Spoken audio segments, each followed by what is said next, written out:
भाई से भाई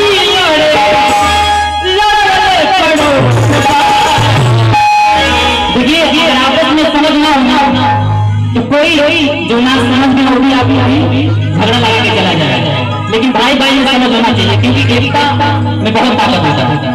आज आप एक रहेंगे तो कुछ नहीं कर सकते और जिस दिन अलग हो गए उस दिन आप कुछ नहीं कर सकते। कि भाई से भाई